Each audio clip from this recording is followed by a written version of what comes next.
From LALATE News headquarters in Santa Monica, this is the Midday Report on LALATE. It's a big day here on LALATE with incredible great news about your fourth stimulus check update of 2022. Live and direct from the shores of Santa Monica, California, but I stand with Ukraine. We'll be going over the latest details that's unfolding right now over in Ukraine in the second half of this recording. We'll be looking at the advances against Odessa and what you need to know and how it impacts situations internationally. But first, we're going to start with the Build Back Better Act. The President of the United States name-checking it overnight, saying it's going to pass. Meantime, CR for stimulus getting a major update today. Is it good news or is it bad news? Then we'll be looking at those $80,000 of new stimulus checks. Have you got to them? You better. They're going live as early as today. Then third stimulus paying out. SS300, the opportunity to raise your benefits up. But is Jay Powell tasked with a new problem? Inflation, and now gasoline, and now corn and soybeans surging out of control. I'll look at the opportunity to raise your benefits up if you're on SSI and SSDI VA benefits as well. Then we'll be looking back at the big money for third stimulus and the big money the viewers got this week as well. It's an incredible recording with all the incredible sums of money. The first half of this recording going over the big checks available to you starting today, and the second part of this recording going over the economic developments that are coming by the minute, by the hour, because of Vladimir Putin's invasion of Ukraine. Surging gas prices overnight, surging grain prices today. A deal to potentially get more gasoline released from Venezuela could solve the situation. But is that deal in the works?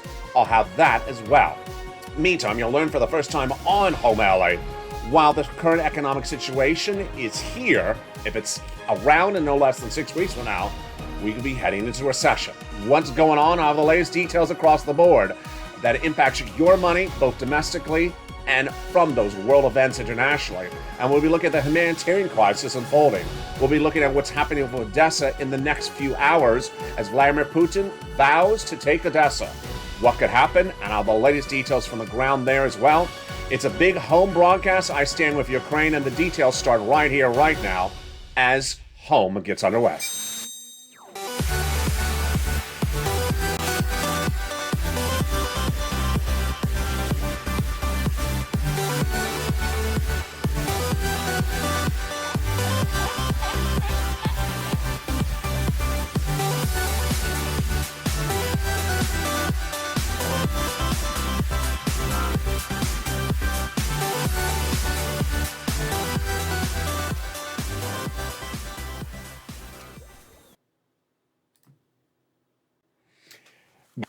Good day, everybody. I hope you have a beautiful day. You're looking at the gorgeous port town of Odessa in Ukraine, the crown jewel of the 1700s, and could be bombed by Vladimir Putin by the end of today. All the latest details of what's unfolding and why this is a big economic event internationally as well, not just a cultural. We'll have the latest details of his advances and the humanitarian crisis at issue. Plus, we'll be looking at the big economic forces that changed overnight. If you have membership of this channel is intact, you got that major alert. Gas prices surging to record highs, up 40 cents a gallon in just 7 days. What is the White House doing on the situation? I'll have that analysis coming up later in this video. But first, we're going to start with Build Back Better Act, the incredible checks, name-checked by the United States overnight, and a new interview.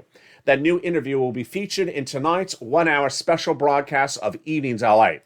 In that interview, the president says that Build Back Better Act will get passed. 3 clusters of checks, 3 add-ons of checks, the biggest payout you ever see in the history of the channel, at least $15,000 of checks across the land. SSI, SSDI, you all get these incredible checks. So what's in there? How much money is at hand? And what do you see? Let's go over all those incredible checks starting right now. There are 3 clusters of checks and 3 add-ons that amount to at least $15,000, but upwards of $60,000 of checks.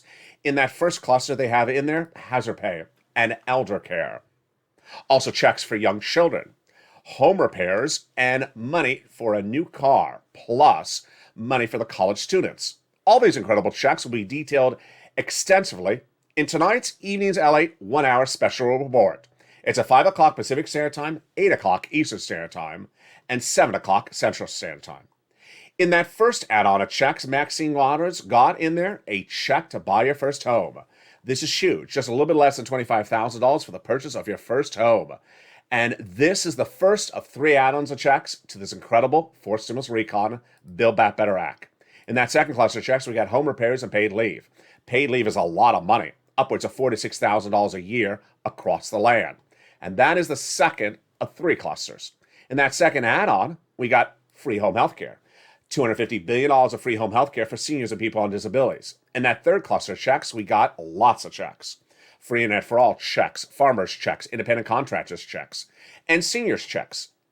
2 on the House, 3 on the Senate. On the House side, they got in there the Medicaid gap fix and the hearing checks. On the Senate side, they vowed to add in there dental, vision, and lowering the eligibility age of Medicare. Which is par for the course when we're talking about senators adding checks into this incredible recon, because among the checks they would add in there would be additional checks, including those MSCs. What are MSCs? MSCs are additional checks for adults, automatic, sent out from IRS, that would be added to the recon that already has $40,000 to $60,000 of checks in there. Who gets it? Eligibility would be the same as a third stimulus check.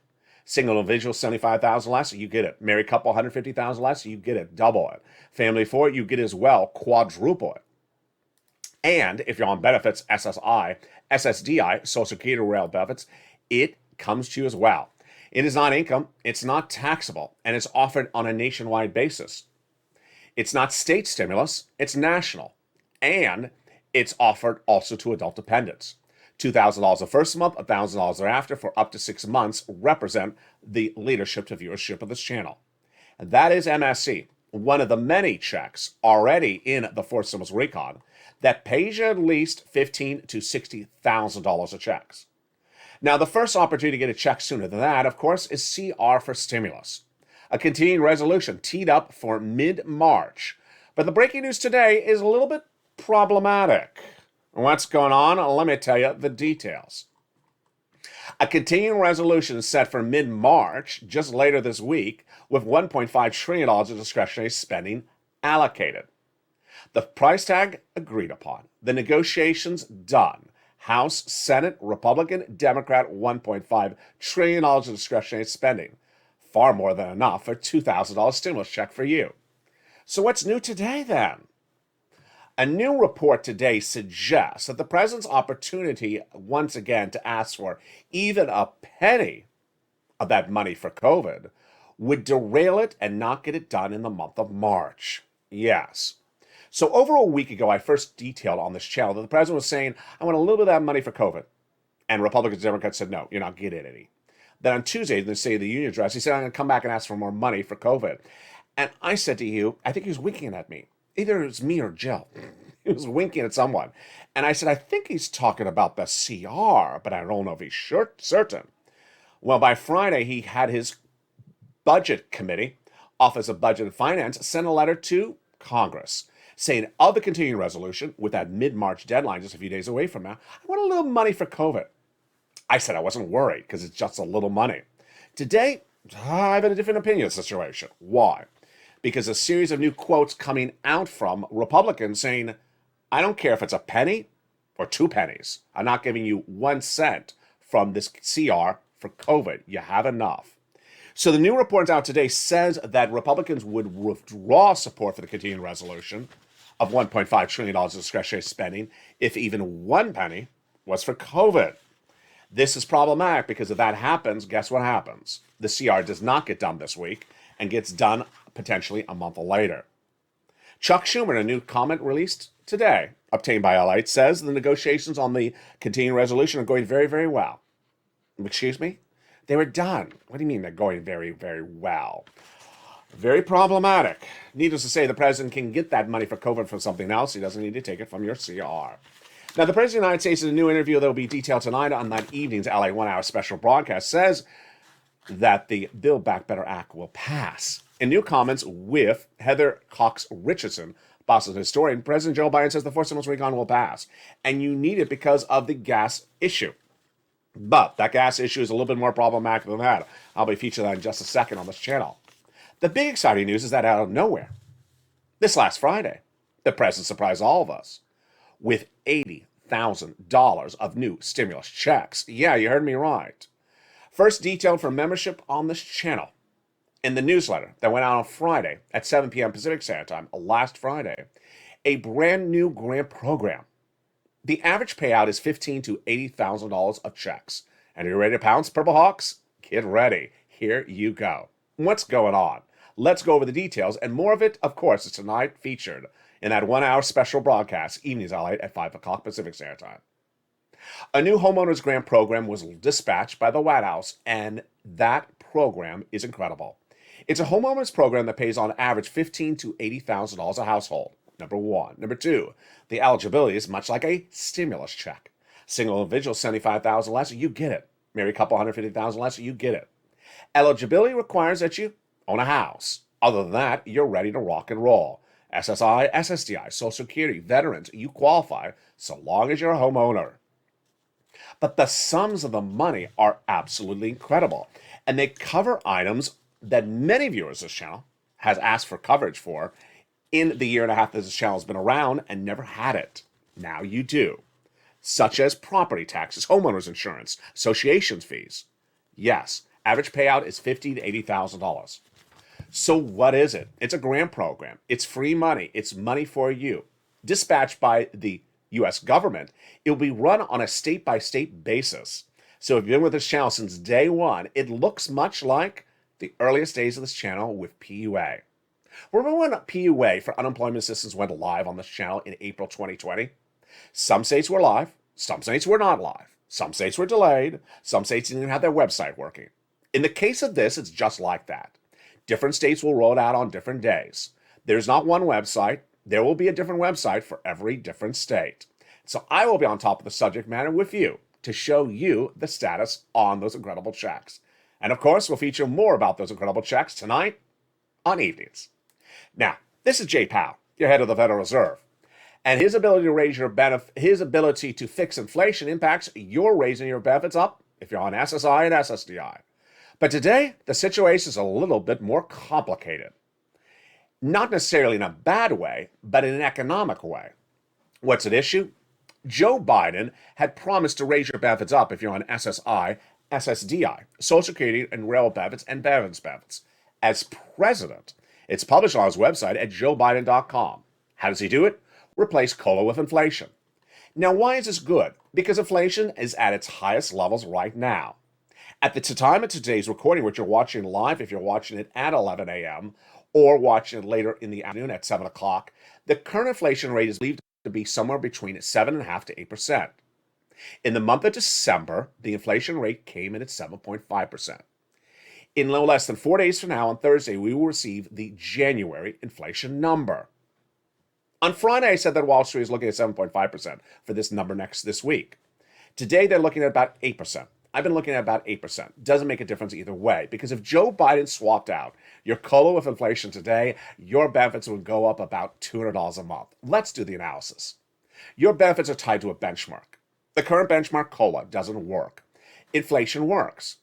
Once you're tied to a benchmark and your benefits go up, they never go down. So let's say you're tied to a 8% inflation rate today, you go up that amount. If Jay Powell reduces inflation later this year, your benefits don't go down. Moreover, your benefits get reassessed every year, and inflation is always a positive number. So if inflation goes down to 4% later this year, you go up another $100 across the board.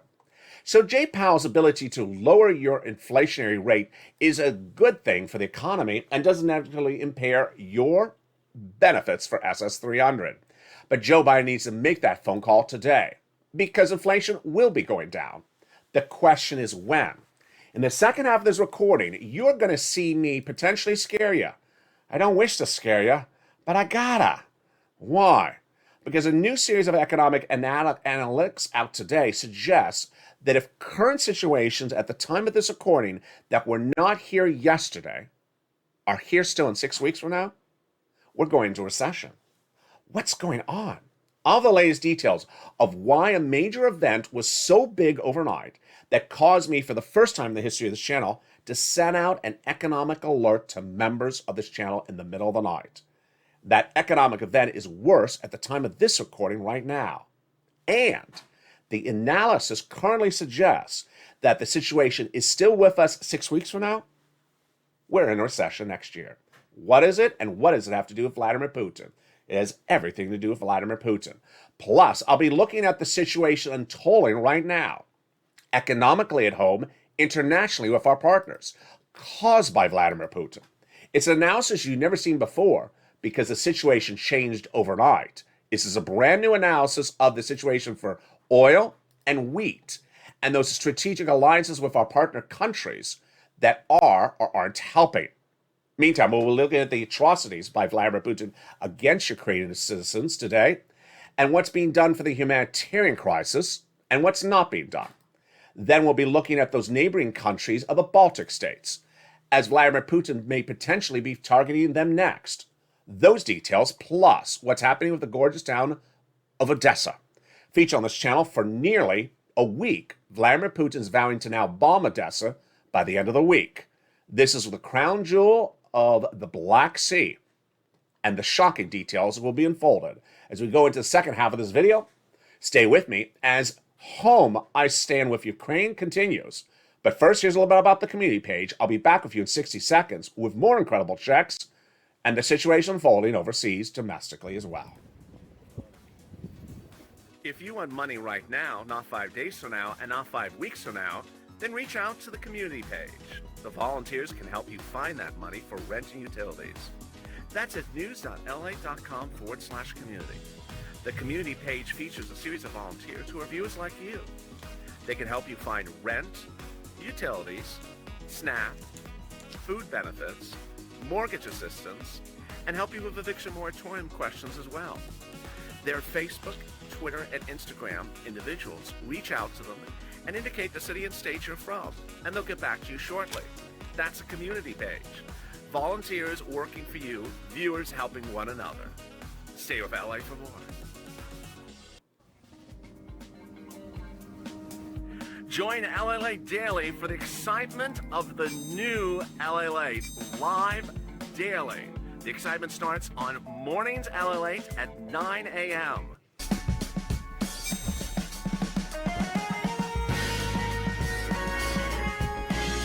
Home LALATE returns at 11 a.m. daily.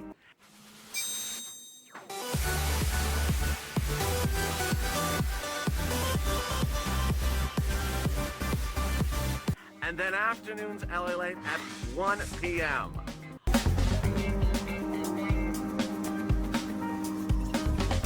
Join us daily as the excitement continues live from Santa Monica on LALATE.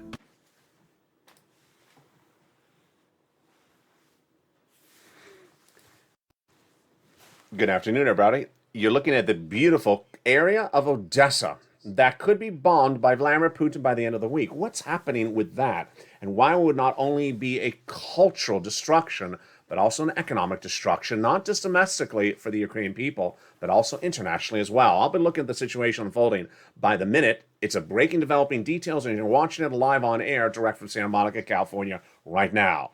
But first, we're going to start back with your big money in the States and why the incredible money of the Build Back Better Act needs to get passed, and the incredible changing, developing details of SS300, what Jay Powell is doing and what he can't do because the situation is unfolding so dramatically across the board. It's a big second half of this channel, and it's a big second half of Home LA. If you're watching live at 11 a.m., here we go. And if you're watching at 7 o'clock tonight, here comes the second half. When you look at what's happening right now, Jay Powell, he has a big problem.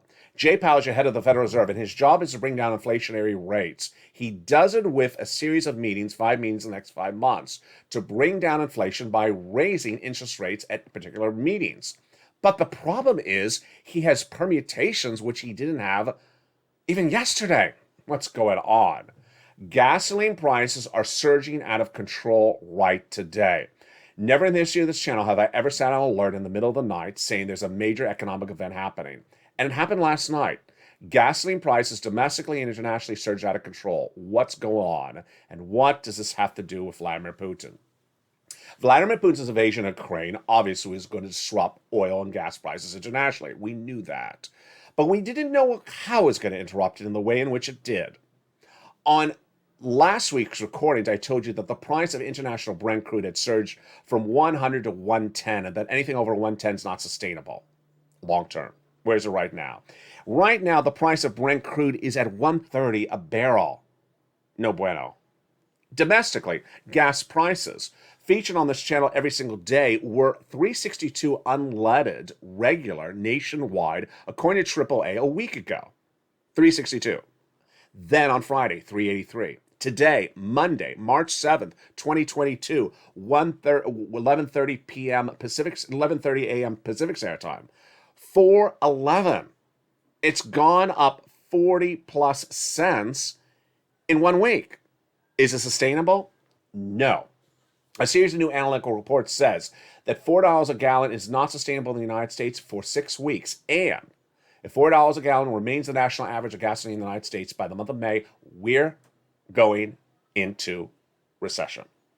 It's as simple as that, and that is a very big concern. So why did gasoline go overnight, and why is this a big surprise for everyone? In fact, it's a surprise for me. On yesterday's recording of Evenings LA at 5 p.m. Pacific Standard Time, I ran the following quote. The national average could get to $4 a gallon next week. That was the quote 8 hours ago. It's far over $4 now 8 hours later on Monday. What happened since last night? What happened since last night was a move by U.S. officials to potentially ban Russian oil in the United States. Let's go over what's going on and what you need to know. First, your economy is stabilized based upon a stable gasoline price in the United States. And a stable gasoline price in the United States is stabilized by an internationally stable gasoline price. If any of those numbers are going out of control, everything goes wacko. Well, what's going on? The international price of gasoline out of control, the domestic price of gasoline out of control, and all these events started, ironically, with this person. Yeah. Nancy Pelosi on Friday issued a letter to her House members saying that she's considering banning import of Russian oil in the United States. Good. This is a moral move. As a society, we should ban the import of Russian oil in the United States. Now, let's go over the economics of the number. Russian oil only amounts for 5% of the U.S. consumption of oil. It's very small. So banning Russian oil doesn't impact our economy economically or by quantity, because we use very little Russian oil, less than 5%. It's a good moral move to ban it. But here's what's the issue, is that as soon as that quote ran out, international gasoline prices surged. Why did international gasoline prices surge? Because many thought that if the White House, or at least the United States led by Nancy Pelosi with that comment on Friday, starts with a move to ban Russian oil in the United States, then other countries internationally would also ban Russian oil. In fact, you don't have to even guess it. Anthony Blinken, who is our Secretary of State, spoke about the matter less than 24 hours ago. He said the U.S. and allies are considering banning Russian oil altogether. Really? That is really likely why oil surged out of control. The way gasoline works is the more that's available, the cheaper it is. The less it's available, the more expensive it is. If you ban Russian oil across all our partner countries, then there's less oil available because Russian oil is no longer part of the food chain. And that's why the prices went to skyrocket. Brent crude went to $130 a barrel overnight. It was $110 7 days ago on this channel when Vladimir Putin was in Ukraine. So this is very bad. This is not a sustainable level. So what's going on with the White House to fix the situation? Or is the White House making the situation worse? You're going to have both analysis and commentary starting right now. First, the White House needs to stabilize the amount of production of gasoline in the United States and needs to stabilize the amount of production of gasoline for our partner countries. If the United States doesn't do both things at the same time, we all get hurt. All the economies suffer. Let's go over the example. There's a gasoline issue in the United States. There's also a gasoline issue in Italy. If the United States does not make sure that gasoline is stable in the United States and in Italy, both of our economies go down dramatically because we're dependent, coexistent economies. So we have to solve not only our domestic situation, but our partner's country situation. Now, the way we do it domestically is different than the way we do it internationally. And you know the answer for this one. In the United States, 95% of our gasoline is not Russian-based oil. In the case of a partner country like Germany, the vast majority is Russian-based oil. In the case of a partner company like Italy, the vast majority is Russian-based oil. So for us to pivot 5% off of Russian oil because of a Nancy Pelosi bill, fine. Moral move, good move. Economic impact on our economy, not inherent from that alone. It's what we do with our partner countries. Here's what's happening. What's happening is the White House has missed the step on this one. The White House should have had in place since October of 2021, in my opinion, a contingency plan ready to get oil for our partner countries if Russian oil is sanctioned and no longer consumed by our partner countries. In October 2020, before Halloween, I told millions of viewers of this channel that a potential Russian invasion of Ukraine could be happening in 2022, and it would be the major economic event of 2022. It was very obvious to report that subject matter before Halloween of 2021. There was 100,000 Russian troops at the border of Ukraine. I said, if that happens, folks, it's a major economic event. We all know that the major export of Russia is oil. So we also knew that was going to be a major economic event. Very simple. I was not alone.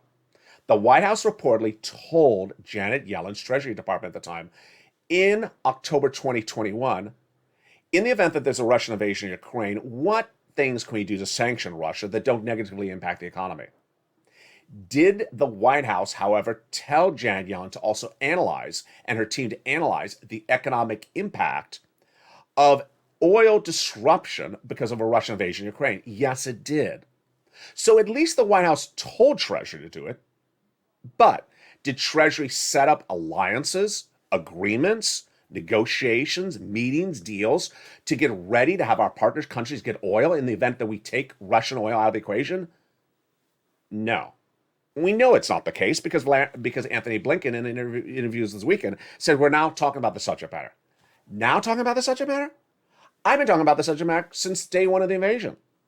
Day one of the invasion, I said, okay, it's very likely that Russian oil is going to be out of the equation just if this war goes on. So where are we going to get the oil for our partner countries like Italy? I said Venezuela. Venezuela is the number exporter of oil internationally. Let's get some oil from Venezuela to our partner countries. Well, now today, the White House is working on this. Today? Should have been working on this since October. Now understand the White House can move really quickly when it comes to economic alliances. This is part of what we call the G20 or the Western allies. Last year, you saw the President of the United States really very well with Janet Yellen get a global minimum corporate tax rate solidified between partner countries in less than 2 weeks. For the American Rescue Plan, the third stimulus package, they did it within about 2 weeks. So you can get allegiances from your G20 countries on gasoline very quickly if you work on it. Haven't worked on it. The new reports today suggest the White House is now finally trying to pivot and try to reach out to Venezuela, saying release some gasoline to our partner countries. But folks, this is a little bit on the last 11th hour. Let's go over the timeline, because I know you like those calendars, especially Calendar COD and Calendar Colleen. We're here in March. If gasoline prices remain the same in May, we're going to recession. We got 6 weeks to work on this, folks. You got to fix the situation now, not 6 weeks from now, because if you fix the situation 6 weeks from now, it's too late. We're heading into recession for 2023. White House should have had this ready in October. We all knew that there was going to be a potential invasion. White House should have had those allegiances ready to get those partner countries like Venezuela to release extra gasoline to our partners like Italy. So that if there is a potential invasion, then move. White House certainly was watching OPEC plus countries meet last week. I was watching it. You were watching them. And they said, we're not ramping up production. So they ain't helping us. Certain countries can help our partner countries and haven't. And while NATO's focusing on strategic alliances for acts of aggression, what about economic alliances? Now let's go frank to where we are right today. And this is actually very troubling. A series of new reports today suggests that this war, Russia and Ukraine, is really causing almost two types of economic global environments. Since the fall of the Soviet Union, we saw that China and Russia was brought into the G20 countries, and we was all one global environment. Now it's looking like there's going to be two different global economic environments, democracies and non-democracies. So among the democracy countries, we have to work as friends and allies. And that involves getting Venezuela to release gasoline, involves Venezuela getting relaxed gasoline. It also involves very difficult subject matters, like Iran. Iran has been in a nuclear treaty agreement stage with the United States for a while. And the solidification of that agreement would release millions of barrels of gasoline to bring down the price of gasoline internationally for us. But that deal's not here. So let me go over the situation for the gasoline right now and why this is out of control. Domestically, we can produce more gasoline, and that production is West Texas. It's Americans for Americans. Americans helping one another. Americans saying, I'll produce more gasoline for Americans to bring down the price of gasoline in the States and bring it down dramatically overnight. That solves us and our problems at home. Americans helping with Americans. But someone's not helping the situation. Who's not helping the situation? Again, the White House. The White House, in a series of new interviews, was asked whether they had reached out to West Texas to increase production of gasoline domestically. Refused to answer the question. But we don't need to have them answer the question because West Texas says they have not heard from the White House about ramping up production. Understand, if West Texas Americans ramp up production of American gasoline, gas prices come down in the United States. Great. Why not let West Texas ramp up production? What's so negative about West Texas making more gasoline for us fellow Americans? Oh, we want to buy $80,000 electric vehicles. We can do that at another day. The president over the weekend was tweeting that you should all go consider that beautiful new GM pickup truck that's $80,000 in electric. Good, Mr. President. But for now, can we ramp up some production of gasoline in West Texas? Because a lot of us can't afford an $80,000 electric pickup truck. And it's not particularly that attractive either. But otherwise, let's go back to the subject matter, which is that West Texas can solve our problems. The White House hasn't reached out to West Texas to solve the problems. White House hasn't reached out to those partner ally countries to get their gasoline realigned. And guess what? The White House was shot down today.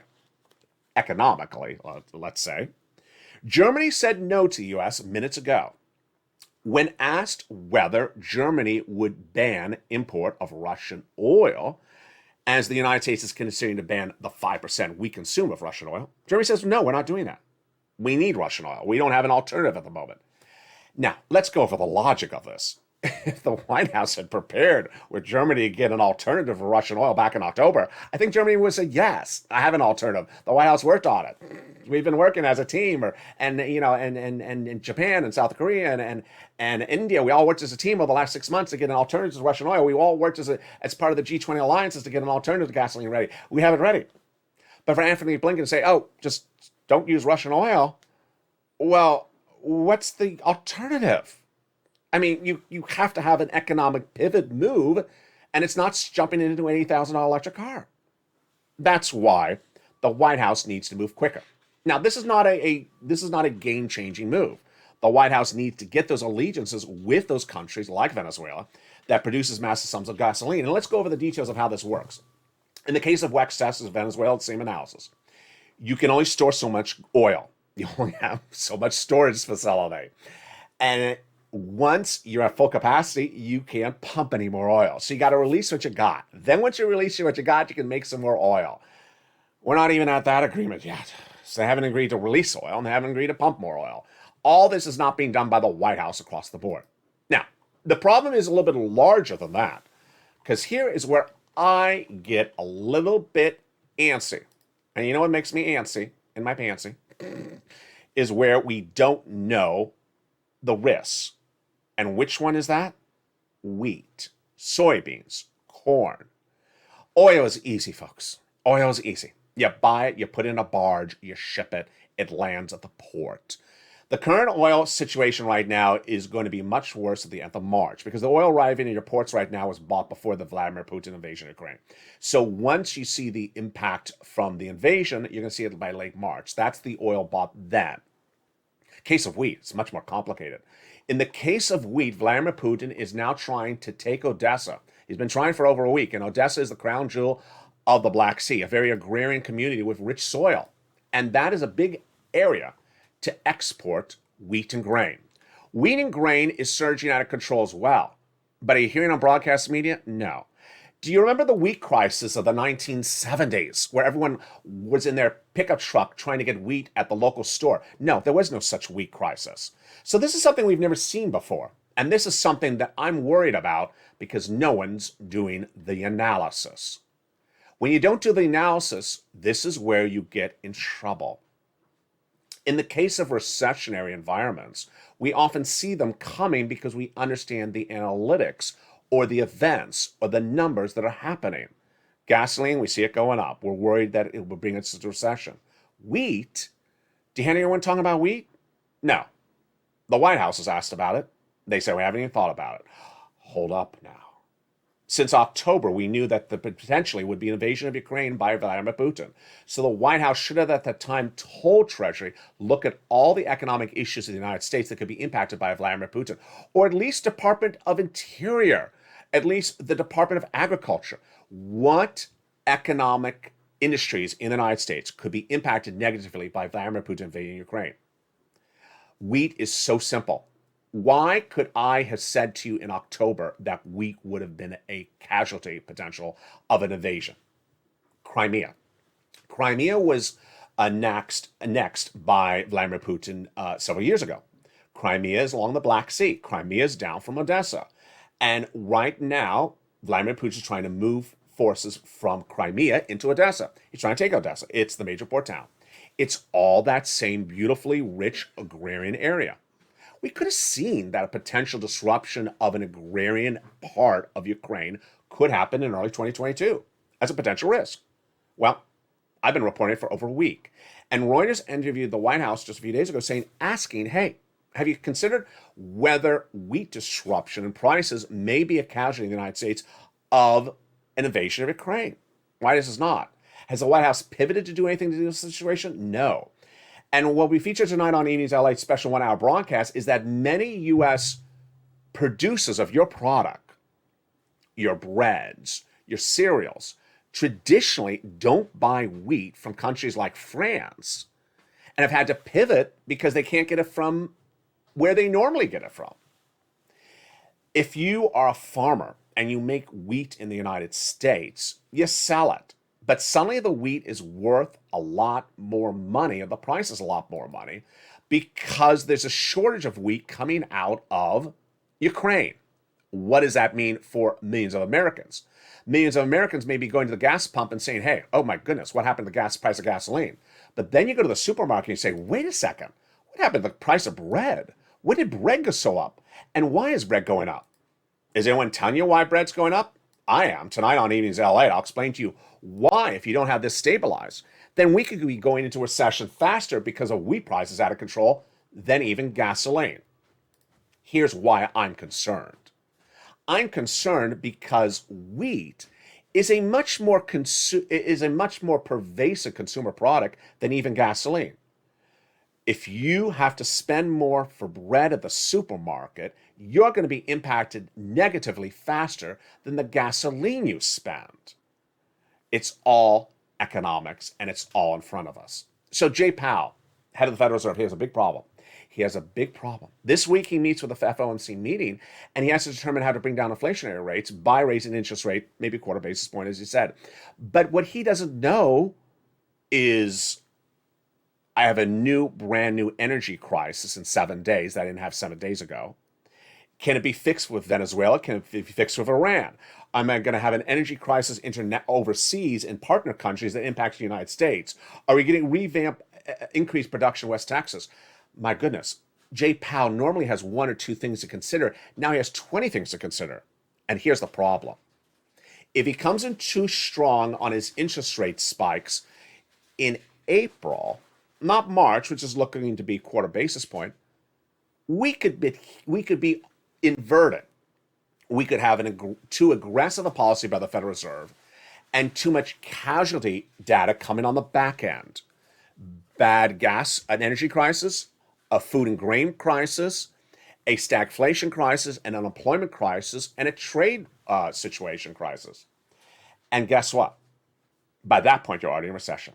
Now let's turn back to what's happening overseas internationally with Vladimir Putin today, and also what is impacting us at home.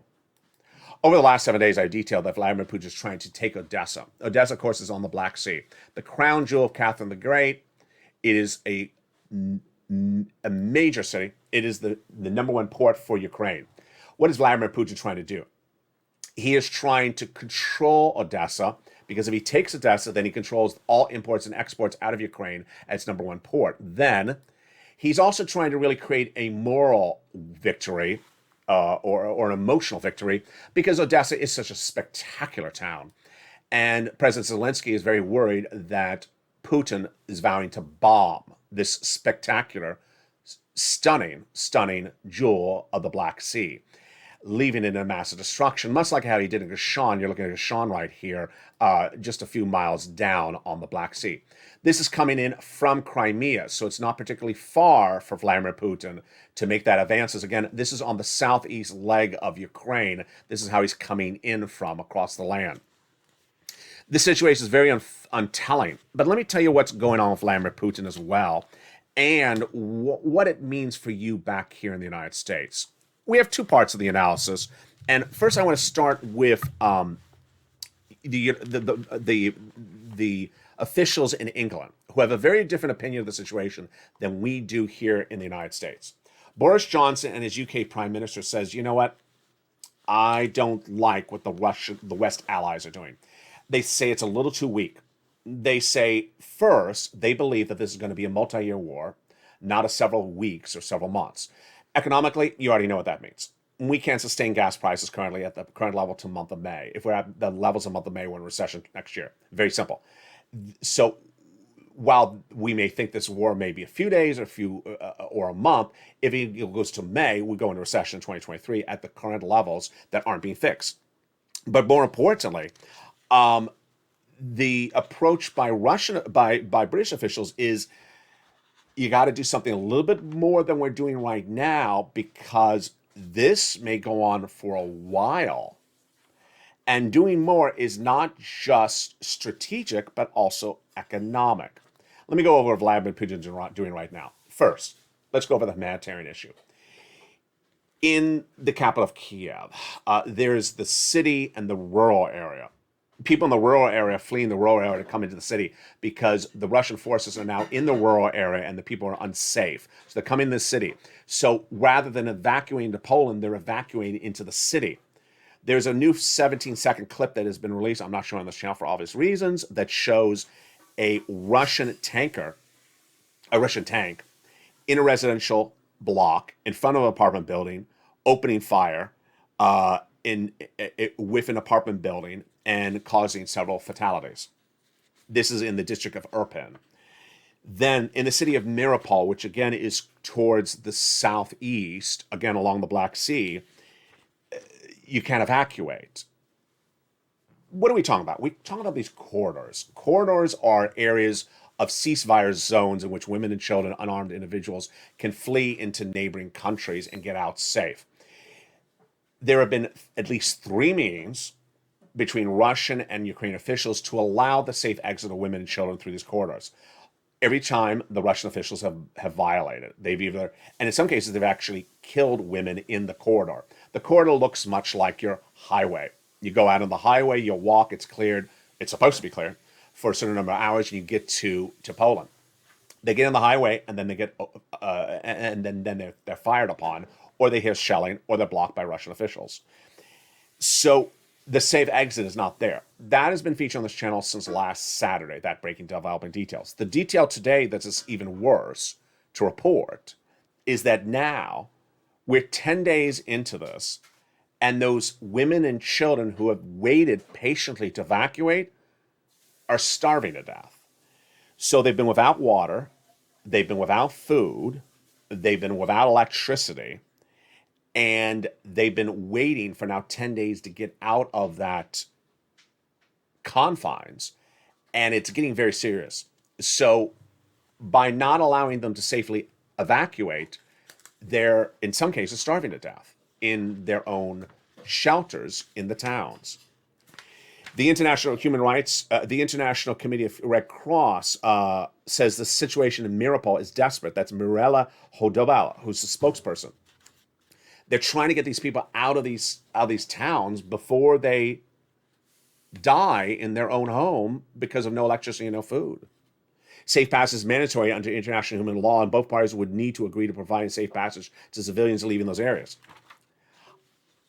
On Saturday, I said on this channel, I don't know how this story, the inability of Russian officials to honor a safe corridor zone, can stay on front page news for more than 24 hours. NATO alliance countries, their job is to protect one another. NATO countries protect fellow NATO countries. Acts of aggression against NATO countries that protect one another. Ukraine is not a NATO country, at least not yet. And so, as NATO countries look on, what are they supposed to do? Just look on and watch women and children starve to death in their homes? Because Vladimir Putin says, "Oh, put a tank out in the passageway. Don't let them get out of their town." And I thought I said to you, I think I was on Saturday, because it's Monday, March 7th at 12 noon. I thought I wouldn't even be covering the story in less than 24 hours. I thought this would be such a horrific situation that someone of these international organizations would say, "Hey," and I'm not talking about charity organizations, I'm talking about NATO, would step and say, "Hey, you got to solve the situation. I understand it's not a NATO country. You've got to solve the situation." I haven't solved it. I don't know how this can keep on going on. And we're only at day 10 of this ordeal. Imagine this goes on for 20 days. I told you last week that Vladimir Putin took the #1 nuclear facility in Ukraine. It was not to create radiation. It was to cut off electricity. And by cutting off electricity, he disables the ability to exist peacefully in a country. The Baltics remains another big issue today, and it's very unclear where it is. No one really knows the answer on this situation. The Baltics are a series of countries that are NATO countries that are abutting Russia, like Ukraine. And unlike Ukraine, which is not a NATO country, the Baltics are NATO countries. There's big concerns that Vladimir Putin may next be looking at the Baltic countries for invasion. Anthony Blinken visited those and included them among Lithuania. The United States has committed more resources. Additional forces, including F-35 fighter planes, have now landed in Lithuania, and will be deploying more to other states in the Baltics to ensure that they are sufficiently detailed and prepared to address any potential advances there across the board. What is my opinion of the situation tonight? My opinion of the situation tonight is that there's an economic battle that needs to be done. And the economic battle, many of these issues we already knew if we understood the risk of potential invasion in 2022 last year. And while any administration can formulate big economic alliances in times of need, these economic alliances haven't been done. We all understand that Russian oil needs to be taken out of the equation, but where's that other oil can come from? Venezuela? Then reach out to Venezuela in October last year. Get the oil aligned and sent out to our partner countries today. Germany says, "I'm not going to take Russian oil out of the equation." So get Germany some oil from somewhere else. It's not like Germany needs to have Russian-made oil. They just need oil. So get oil from somewhere else. The White House should have an entire task force dedicated to make sure that every country has enough oil, doesn't need any Russian oil, and that oil is en route right now. This is March, folks. We've known about this subject matter since October of last year. And then all these other industries like wheat and grain were potential risks then, they're risks now. There are government officials who are salaried employees. They're not appointed officials. And their jobs are to run these things on a regular basis. Task those people in those departments of agriculture, treasury, or interior and say, "Hey, I need you to know if there's going to be economic disruption of these other industries." Because if you don't do that analysis, it's too late. It's too late. Let's understand the situation right now. Jay Powell, you have to feel deep sympathy for. As the head of the Federal Reserve, his job is to fix inflation. But he's coming in at the moment with a quarter basis point increase later this week, based upon a 7.5% inflationary rate last month. The new CPI, Consumer Price Index number, will be released this Friday. It's the latest inflationary number which gauges where inflation would have been in January. It's likely 8%. Okay, so he wants to bring us down from 8%. Wait a second. What's going to happen with oil and gas? What's going to happen with wheat? What's going to happen with Vladimir Putin? What's going to happen if this goes on 2 more months? What's going to happen with $130 a barrel for gasoline, Brent crude? Unsustainable. Jay Powell comes in dealing with the situation based upon today's events, but then suddenly blindsided because we go to $140 a barrel for gasoline. Yeah, you have to feel for Jay Powell because the White House is really not giving good clarity on how it wants to deal with this on an economic standpoint across the board. It's times like this that I sometimes think to myself, do things ahead of time. Prepare ahead of time. Prepare ahead of time. It's a day like this where we started the recording where I said the President of the United States wants an extra $10 out of this continuing resolution for COVID and asked for it today.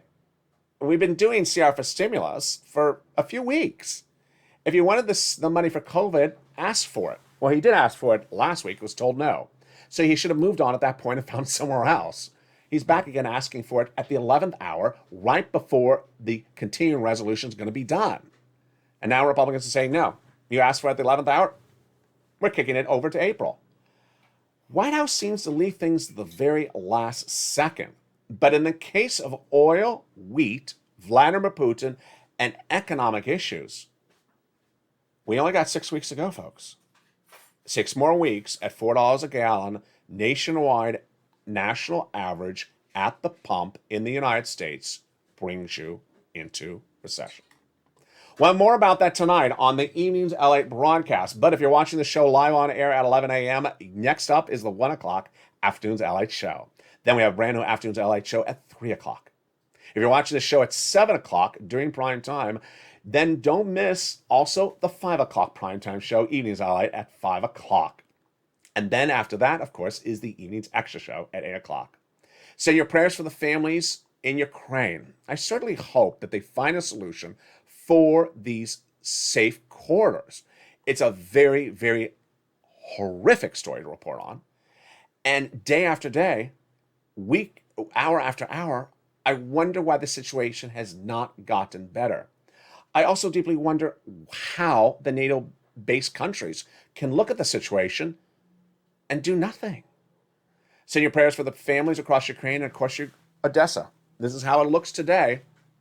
This is how it looked yesterday. This is the beautiful opera house along the Black Sea. President Zelensky says in new comments obtained by LALATE that Russians have always come to Odessa, and Odessa people have always treated Russian people kindly. But now he wants to bomb this beautiful town. Stay informed, stay focused, stay here with LALATE, and stay for the latest breaking news throughout the day as LALATE continues direct from Santa Monica, California.